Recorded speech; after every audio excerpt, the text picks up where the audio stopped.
The war had ended, the treaties had been signed, peace, at least on paper, existed. But the world that emerged afterward did not feel peaceful. It felt uncertain across Europe. People tried to return to normal life. Cities were rebuilt slowly. Shops reopened, schools welcomed children again.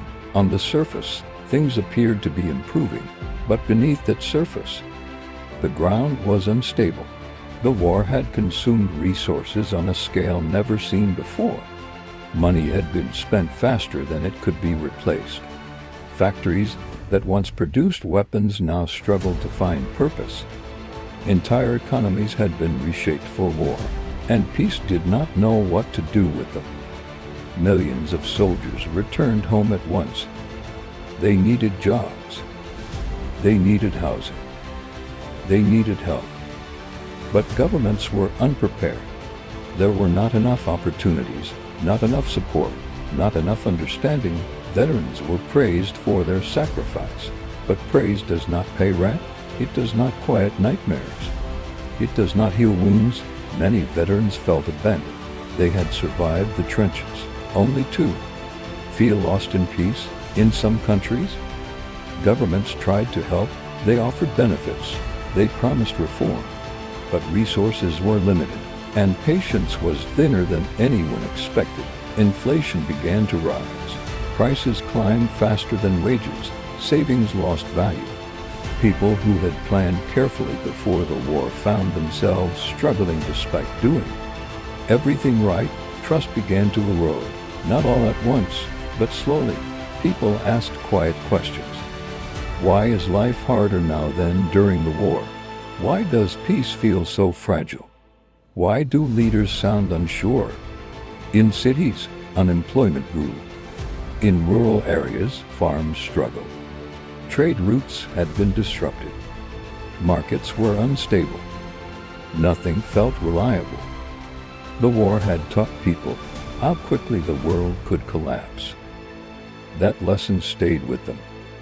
Fear became part of daily life. Not fear of bombs, but fear of the future. Governments spoke of recovery. They asked for patience. They said rebuilding would take time. But time felt dangerous. People remembered how quickly promises had failed before.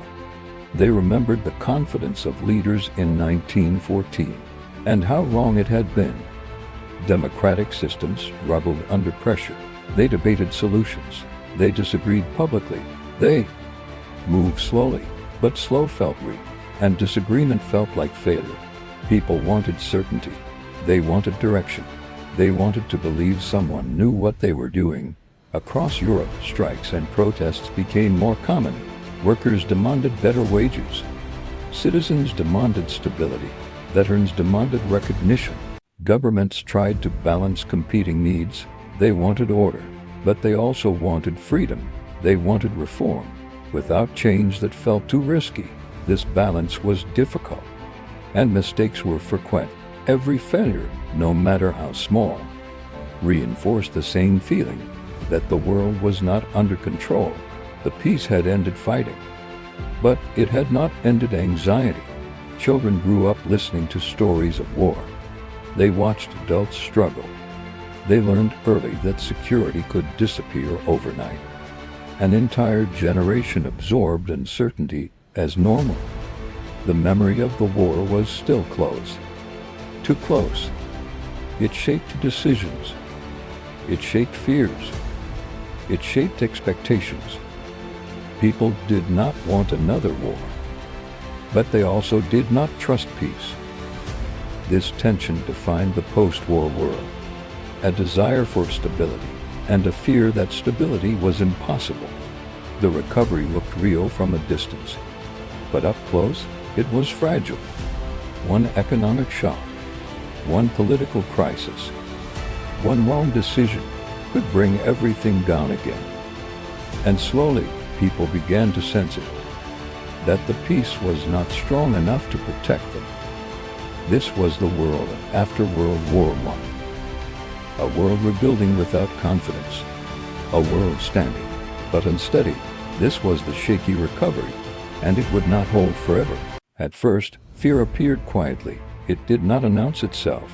It did not arrive with alarms or violence. It settled into daily life. People worried about small things, prices changing overnight, jobs disappearing without warning, savings losing value. At first, these felt temporary, something that would pass.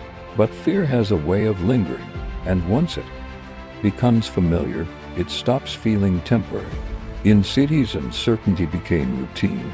Workers checked factories each morning, unsure if they would still be employed. Shop owners watched customers hesitate, counting coins carefully. Families began planning meals around what they could no longer afford. Fear was not loud. It was practical. Parents worried about feeding children. Young adults worried about futures that suddenly felt unreachable. Veterans worried about surviving another day outside the battlefield. The war had taught people how quickly life could collapse. That lesson stayed with them. People began to expect bad news. They adjusted their lives around it. They stopped planning far ahead. They focused on getting through the week. Governments struggled to reassure them. Speeches sounded calm, plans sounded hopeful. But the gap between words and reality was obvious. Every broken promise reinforced doubt. Every delay weakened trust. People watched leaders argue publicly. They saw disagreements, compromises, reversals. Democracy looked uncertain, not because people hated it, but because it felt slow. When fear moved fast in many places, inflation worsened. Money lost value between paydays. Savings meant less each week. People who had once felt secure now felt exposed. Fear changed behavior. People became cautious, suspicious, protective. Communities that once relied on cooperation grew guarded. Neighbors helped less. Competition replaced solidarity. Fear narrowed perspective. People focused inward, on families, on groups, on identities that felt safer than abstract ideals. News became a source of anxiety. People followed events closely, searching for signs of improvement. Instead, they found more uncertainty. The memory of the war intensified everything. When problems appeared, people did not see them as isolated. They saw them as warnings. They remembered how quickly the world had collapsed before. They remembered being told everything was under control. So they stopped trusting reassurance. Fear also shaped how people viewed others. Foreigners felt distant. Different ideas felt threatening. Change felt dangerous. When fear becomes normal, tolerance shrinks. Governments responded cautiously. They avoided bold action. They feared making things worse. But caution felt like weakness, and weakness invited doubt. People began to look elsewhere for certainty, not necessarily for answers, but for confidence. Public conversations changed. Discussions gave way to frustration. Blame became common. Patience disappeared. Fear demanded direction. Some voices began to stand out. They spoke clearly, forcefully, without hesitation. They did not dwell on complexity. They offered simple explanations, clear causes, clear solutions for people exhausted by uncertainty. This was appealing. Fear had become part of daily life, so certainty felt like relief. Not everyone accepted these voices. Many resisted, but the ground was shifting. Fear changed expectations. People no longer asked for perfect solutions. They asked for something that felt solid. This shift did not happen suddenly. There was no single moment, no announcement, just gradual acceptance. Fear stopped feeling temporary. It stopped feeling abnormal. It became normal, a condition of life. This normalization mattered, because once fear becomes ordinary, people begin to accept extraordinary things, things they once would have questioned, things they once would have resisted. The world after the war was not collapsing. It was adjusting to instability. And in that adjustment, something dangerous was forming. The fear that once protected people was now reshaping them. When fear becomes ordinary, people do not suddenly change who they are. They change what they are willing to accept. At first, extreme ideas sounded uncomfortable, too harsh, Too simple. Too dangerous. But discomfort fades when uncertainty lasts too long and danger begins to feel preferable to chaos. People were tired of complexity. They were tired of debates that went nowhere. Tired of plans that took years. Tired of explanations that changed every week. They wanted clarity. They wanted direction. They wanted someone who sounded certain. This did not mean people wanted violence. Most people wanted the opposite. They wanted order. They wanted predictability. They wanted to feel protected. But protection was no longer associated with cooperation. It was associated with strength. Voices that spoke calmly about compromise began to sound weak. Voices that spoke confidently about control began to sound reassuring. These voices did not begin with cruelty. They began with promises. Promises to restore dignity. Promises to fix what had been broken. Promises to make life feel stable again. They spoke directly, without hesitation, without doubt. In a world shaped by fear, doubt sounded dangerous. Certainty sounded safe. People did not abandon democratic ideals overnight. They adjusted them. They tolerated exceptions. They accepted shortcuts, just for now, just until things improved. The idea that rules could be bent in emergencies felt reasonable. After all, the war had taught people that emergencies could last for years. Extremes gained ground not through force, but through familiarity. They appeared in conversations, in newspapers, in meetings. They framed problems simply. Someone was responsible. Someone had failed. Someone had taken what was deserved. Complex causes were ignored.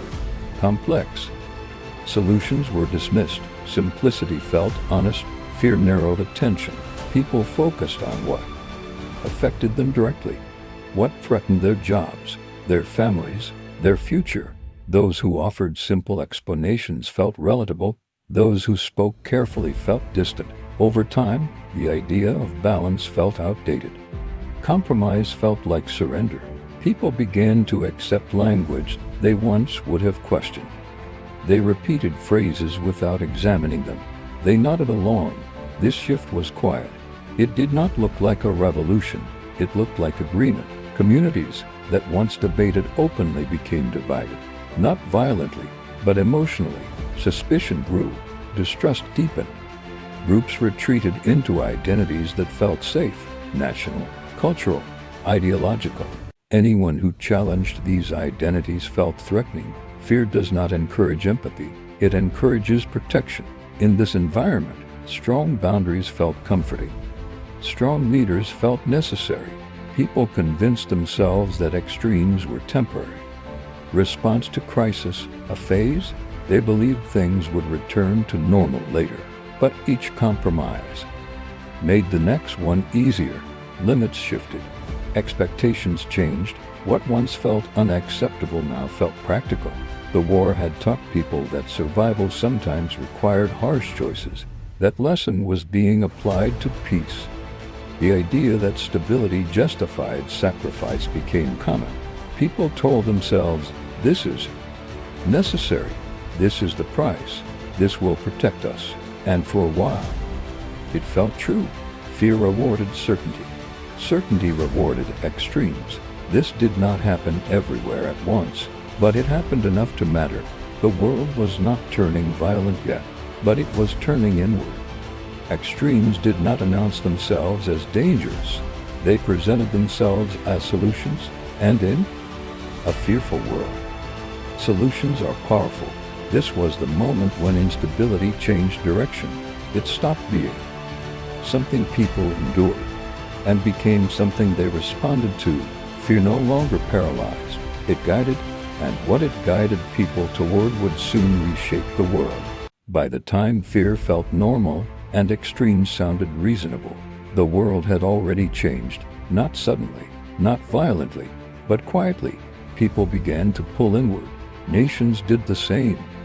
After the war, cooperation had been the promise. Shared rules, shared responsibility, shared peace. But cooperation requires trust, and trust had been worn thin. Every economic crisis weakened it. Every broken promise strained it further. Every disagreement reminded nations how fragile peace truly was. Countries began to focus on themselves, on protecting their own economies, their own borders, their own people. International agreements felt risky. Compromise felt dangerous. The idea of shared responsibility began to fade, not because it was rejected outright, but because it felt unrealistic. Nations remembered how quickly allies could disappear, how promises could be abandoned, how help could arrive too late. So they prepared to stand alone. Trade slowed, diplomacy became cautious. Every decision was weighed not for cooperation, but for advantage. Fear shaped foreign policy just as it shaped daily life. Governments avoided commitments. They delayed action. They hesitated to intervene elsewhere. No one wanted to risk another catastrophe, but hesitation has consequences. As cooperation weakened, boundaries hardened. Political, economic, emotional, people noticed. They felt the world growing smaller, more suspicious, more divided. National identity became more important. It felt solid, reliable. International ideals felt abstract, distant. The memory of the war haunted every decision. Leaders feared being blamed for another disaster, so they chose safety over responsibility, silence over confrontation. This silence mattered because problems did not disappear, they grew. Aggression did not always look aggressive. Sometimes it looked like testing limits. Sometimes it looked like ignoring rules. Sometimes it looked like quiet expansion. Responses were slow, careful, often non-existent.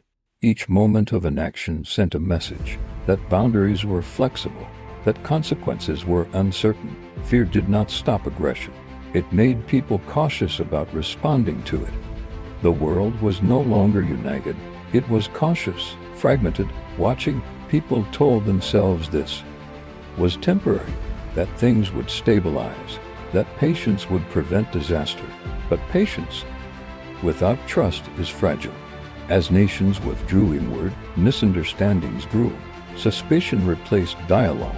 The belief that shared rules could prevent conflict weakened further. What remained was a world filled with uncertainty, and uncertainty breeds risk. The war had destroyed old systems. The peace had failed to replace them. In that gap, instability thrived. The world was not collapsing. It was separating. Each nation moving in its own direction. Each protecting itself. Each doubting the others. This separation did not feel dramatic. It felt cautious, responsible, even wise. But it removed the one thing that had a chance to prevent disaster: collective action. By the end of the decade, the warning signs were visible, not hidden, not subtle, but they were familiar. And familiarity breeds complacency. People had survived one collapse. They believed they could avoid another. They underestimated how quietly history moves. The world was not marching toward war. It was drifting toward it. And drift is harder to stop than momentum. The peace that followed World War I had not failed in a single moment. It failed gradually, through hesitation, through fear, through silence. The world pulled apart not because it wanted conflict, but because it no longer believed unity could protect it. This was the unstable world that remained, and it was ready, without realizing it, to repeat everything it feared most.